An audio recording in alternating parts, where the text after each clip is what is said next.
Ano-ano ang dapat nating ipanalangin sa sarili, sa mga mahal sa buhay, sa mga D-group members, sa kapatiran? Una, perceive God's will. Second, enact God's will. Pangatlo, advance God's work. At pang-apat, cultivate God's knowledge. At panghuli, pray that we might experience God's power. Sabi sa Colossians 1:11, idinadalangin din naming patatagin niya kayo sa tulong ng kanyang dakilang kapangyarihan upang inyong matiis na masaya at may pagtsatsaga ang lahat ng bagay.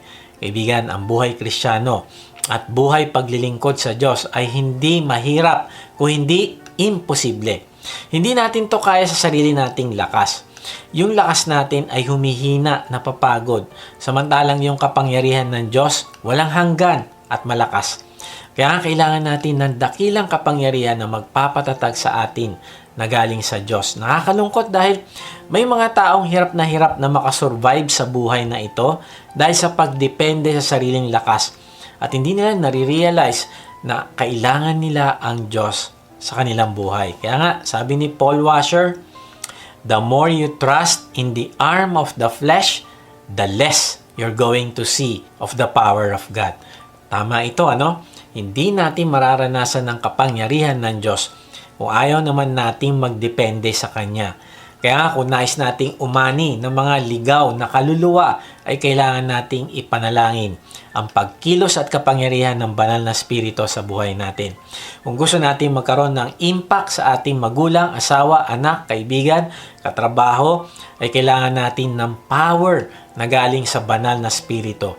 Kung gusto nating palaguin ang ating online ministry, ay kailangan natin ng power na galing sa Diyos. Ang ibig sabihin ay sa lahat ng gagawin natin para sa Diyos, ay magangailangan din ito ng kapangyarihan na galing sa Diyos. Na-realize ko, ito yung maganda. Yung power na ito ay available sa atin. Yung power na baguhin ng mundo ay available sa atin. Nakakalungkot nga lang na tayong mga anak ng Panginoong Yesus ay hindi lahat kumikilos, at dahil hindi tayo kumikilos ay hindi natin tuloy nararanasan yung kapangyarihan na ito na available sa atin. Kaibigan, ang kapangyarihan na ito ang magbibigay sa iyo ng patience na kakailanganin mo para manatiling nakatayo kahit na maraming tao ang nanakit ng damdamin mo. Ang kapangyarihan na meron tayo ang magbibigay sa atin ng kakayahan na magpatuloy na tuparin yung ating mga goals kahit ano pa ang humahadlang sa atin. Ang kapangyarihan na available sa atin ay makakapanaig sa kahit anong persecution at kahit anong false teaching ang haharapin natin.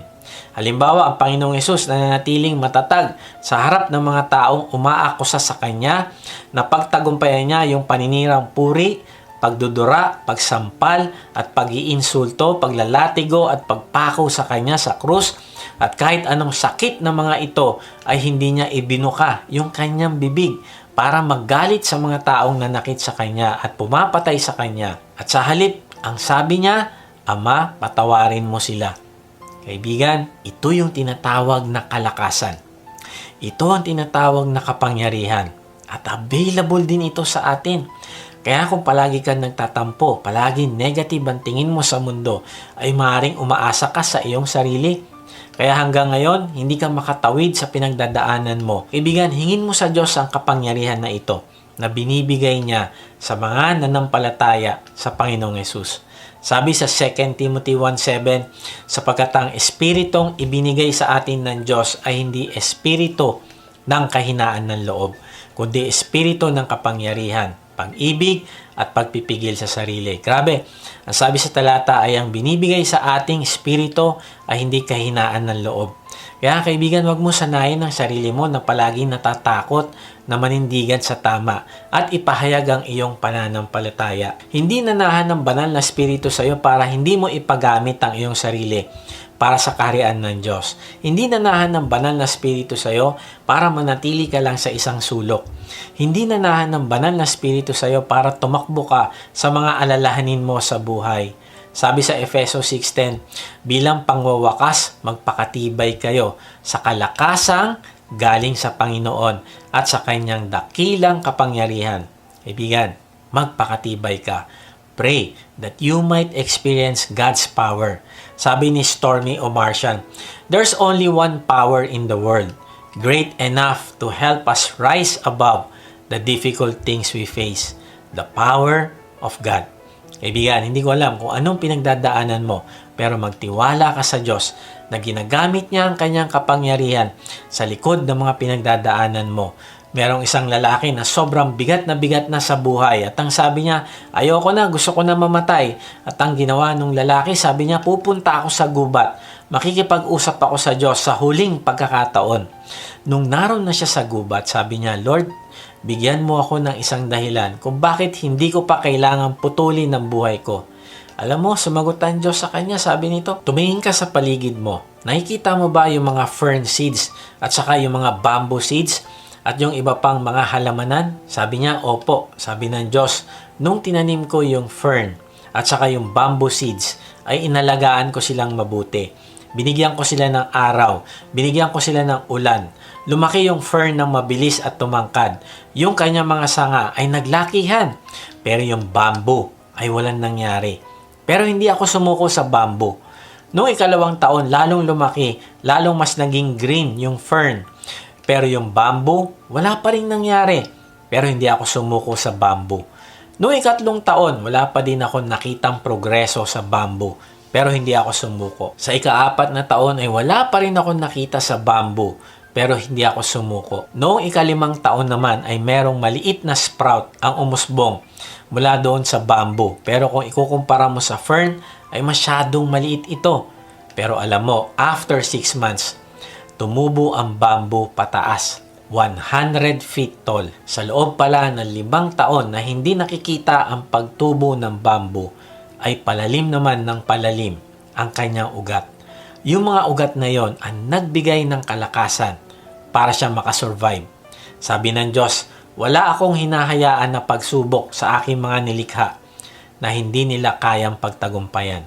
Sabi ng Diyos doon sa lalaki, na habang dumadaan ka sa mga pagsubok mo, sa mga struggles mo, ay pinapalalim mo ang iyong ugat. Hindi ako susuko sa bamboo, hindi rin ako susuko sa iyo. Kaya huwag mong ikumpara ang sarili mo sa iba. Merong purpose ang fern na iba sa bamboo, pero pareha silang dalawa na nagbibigay ng kagandahan sa aking gubat. Yung panahon mo ay darating, ikaw ay tataas. Sabi ng lalaki, gaano po kataas? Sabi ng Diyos, tataas ka sa paraan na hindi mo inaasahan. At kapag umangat ka na, ibigay mo sa akin ng glory. At umalis na yung lalaki. At sinulat niya itong story na ito, na umaasa na magbibigay ito sa atin ng kalakasan ng loob. Na kahit anong pinagdadaanan natin ay hindi tayo susuko dahil ang Diyos ay hindi tumigil sa pagkilos sa atin. Ang kapangyarihan ng Diyos ay patuloy na kumikilos upang palalimin ang ating ugat. Now, sabi sa talata kanina ay kailangan maging kalugod-lugod ang ating buhay o worthy sa Diyos. Bakit ba natin ito kailangan? Pass forward natin sa verse 13 at 14. Sabi sa Colossians, iniligtas niya tayo sa kapangyarihan ng kadiliman at inilipat sa kaharian ng kanyang minamahal na anak. Sa pamamagitan niya ay napalaya tayo. Sa makatwid ay pinatawad ang ating mga kasalanan sa pamamagitan ng kanyang dugo. Kaibigan, itong ginawa ng Diyos sa iyo nung nanampalataya ka sa Panginoong Yesus. Iniligtas ka niya sa kapangyarihan ng kadiliman. Iniligtas ka niya sa umaalipin sa iyo na kasalanan. Hinugot ka niya mula rito. Nilinis, pinatawad at inilipat ka niya sa kaharian ng Panginoong Yesus. Ganito kabuti ang Diyos sa iyo at sa akin. Ang ibig sabihin nito, malaya ka na sa kaparusahan ng kapangyarihan ng kasalanan dahil napatawad na ang mga kasalanan mo sa pamamagitan ng dugo ng Panginoong Yesus. Kaibigan, ito yung dahilan kaya kailangan na ang buhay mo at ang buhay ko ay maging kalugod-lugod sa Diyos. Kaya lang kaibigan, kung bago ka dito, maring kinausap ka ng Diyos ngayon at inisip mo, gusto ko rin maunawaan ang kalooban ng Diyos. Maisulong ko ang kanyang kaharian. Makilala ko siya ng gusto. Maranasan ko ang kapangyarihan niya. Kaibigan, napakaganda nito. Pero hindi mo ito magagawa hanggang hindi mo pa nararanasan yung pagtubos ng Panginoong Yesus sa iyo sa lahat ng iyong mga kasalanan. Hindi mo magagawa ang pagsunod at pagbabago hanggang hindi ka pa lumalaya. Anong ibig ko sabihin? Merong kwento patungkol nung araw patungkol kay Abraham Lincoln. Siya ay napadaan sa isang corner na kung saan ay merong binibentang alipin. Alam mo, naawa si Lincoln sa isang batang babae at binili niya ang kalayaan ng batang babae. At nung sinabi ni Lincoln yung ginawa niya ay hindi maintindihan ng babae. Sabi niya, ano po ibig sabihin ng ginawa niyo? Sabi ni Lincoln, ay malaya ka na. Sabi ng babae, ang ibig ba sabihin niyan ay masasabi ko na ang gusto kong sabihin? Oo anak, masasabi mo na ang lahat ng gusto mong sabihin, malaya ka na. Ibig ba sabihin niyan, pwede na ako maging kung anong gusto kong maging? Oo anak, malaya ka na. Ang ibig ba sabihin ay pwede na akong pumunta kahit saan? Oo anak, malaya ka na. Pwede ka nang pumunta kahit saan mo gusto. Alam mo yung babae, tumulo yung luha niya, sumagot. Then, sasama po ako sa inyo. Hindi ko alam kung totoo itong storya na ito o hindi. Pero ang katotohanan, kung nanampalataya ka na sa Panginoong Yesus, tinubos ka na niya at malaya ka na kaibigan. At kung ikaw naman ay hindi pa nananampalataya sa Panginoong Yesus at nais mong matubos, malinis, mapatawad at ipanganak na muli at magkaroon ng buhay na walang hanggan, ay manampalataya ka sa Panginoong Yesus na siya ang nagbayad ng iyong kasalanan sa krus. Ipahayag mo ang pananampalataya na ito sa pamagitan ng iyong panalangin. Kahit nasan ka ngayon, sabihin mo sa Kanya, Panginoong Yesus, inaamin ko po na ako'y makasalanan, patawarin niyo po ako. Nananampalataya po ako na ikaw ang nagbayad ng aking mga kasalanan sa krus. Kaya't ngayon ay binubuksan ko na ang aking puso. Manahan ka sa akin, tinatanggap kita bilang aking Panginoon at tagapagligtas. Simula ngayon ay tatalikdan ko na ang aking kasalanan. Tulungan mo ako na maglingkod sa iyo at maging kalugod-lugod din ang aking buhay sa iyong paningin. Amen. Sa ating pagtatapos, sa iwan ko ito sa inyo, may nagsabi, to know the will of God is the greatest knowledge. To find the will of God is the greatest discovery. To do the will of God is the greatest achievement. Kaibigan, ang pinaka-importanting hihilingin mo sa Diyos ay ang makilala mo siya at malaman mo ang kanyang kalooban. Ang pinakamalaking achievement mo ay hindi ang mga ari-arian at pera o kasikatan o posisyon, kundi ang pinakamalaking achievement mo ay ang magkaroon ka ng personal na relasyon sa Diyos. Makilala mo ang Panginoong Yesus at maipakilala mo din siya sa iba. Bakit? Dahil ito ang mga bagay na merong eternal value.